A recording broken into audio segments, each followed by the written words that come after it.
लई जाते हो. मुळ्या आहेत ना जास्त नाही तर आणि असंच हे जाईल मुळे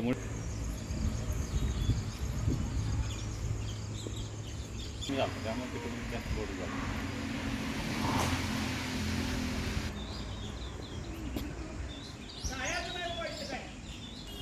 झालं ना.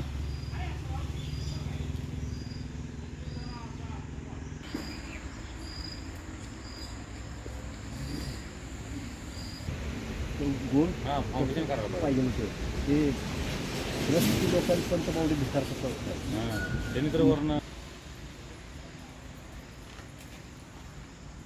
मॅडम एक 5-10 मिनिटात कॉल करू. ते वडाच्या झाडापाशी आलोय. बोला की 400 वर्ष एक जुनं झाड जे रत्नागिरी नागपूर महामार्गालगत आडवं येत होतं काही वर्षापूर्वी. ते झाड बऱ्याच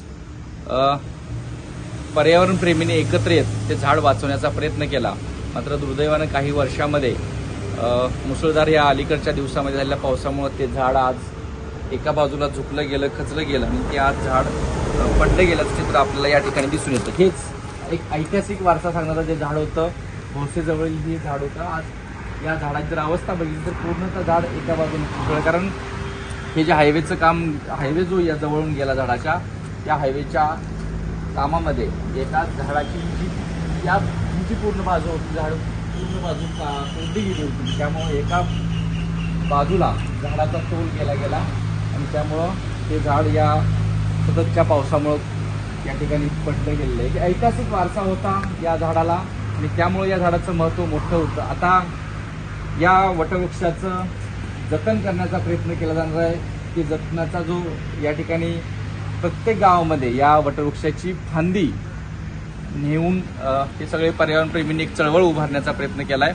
आणि या वटवृक्षाच्या माध्यमातून आज जरी हे झाड पुन्हा वटवृक्ष उभा करणं अशक्य आहे, ज्या पद्धतीने हा डेरेदार वटवृक्ष आहे, 400 वर्ष जुना वटवृक्ष आहे आणि त्यामुळं हा जरी वटवृक्ष या ठिकाणी पुन्हा उभा राहण्याचा प्रयत्न, बुंदा पुन्हा लावण्याचा प्रयत्न केला जाईल, मात्र या वडाच्या ज्या फांद्या आहेत त्या फांद्या प्रत्येक गावामध्ये नेऊन त्या ठिकाणी लावण्याचं काम पर्यावरणप्रेमींनी हाती घेतलंय. मात्र एक 400 वर्ष जुना वारसा जे झाड सांगत होतं, जो वटवृक्ष सांगत होता, तो या सततच्या पावसामुळं कोसळला गेलाय.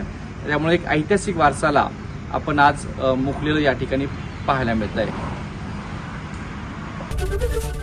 एबीपी माझा, उघडा डोळे बघा नीट.